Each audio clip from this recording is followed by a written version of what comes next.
आपकी कोई कामना है, आपका कोई भाव है, आपके हृदय की कोई बात है जो बहुत दिनों से लगे हुए हो, और बाबा हो सकता है कि किसी कारणवश पूर्ण ना हो रहा हो। कई लोग कह भी देते हैं गुरुदेव,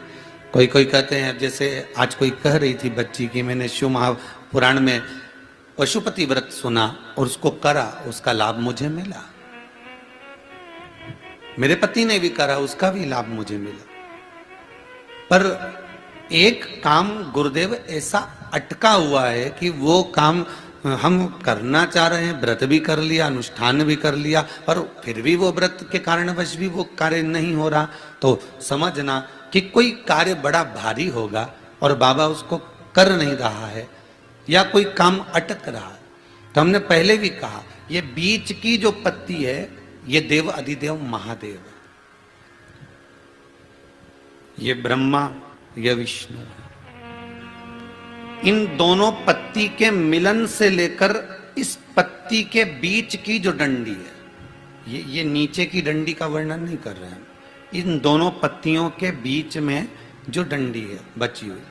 जो तीनों के बीच में एक डंडी का जो भाव है, ये माता जगत जननी जगदम्बा माता पार्वती है। इस डंडी के नीचे का जितना भाग है ये 33 कोटि देवताओं को दर्शाता है। बेलपत्री के नीचे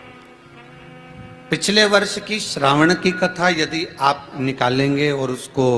पेज पर जाकर आप सुनेंगे तो आपको प्राप्त होगा कि उसमें भी कहा था कि जब आप पशुपति व्रत कर रहे हो या कोई नियम धारण कर रहे हो या कोई आपने नियम उठा रखा है और वो कार्य आपका हो ही नहीं रहा, आपने 2 बार पशुपति व्रत कर लिए, आपने ये कर लिया, आपने प्रदोष कर लिया, आपने सोमवार कर लिया, आपने सारे अनुष्ठान कर लिए, बहुत सारे उपाय भी करे तो भी नहीं हो रहा है, तो इस बीच वाली पत्ती पर शहद लगाकर बाबा का जो शिवलिंग है उस शिवलिंग को इसको छुआ दीजिए या उससे चिपका दीजिए और उस पर अपनी हथेली रखकर कामना कर कर वापिस घर को आ जाइए।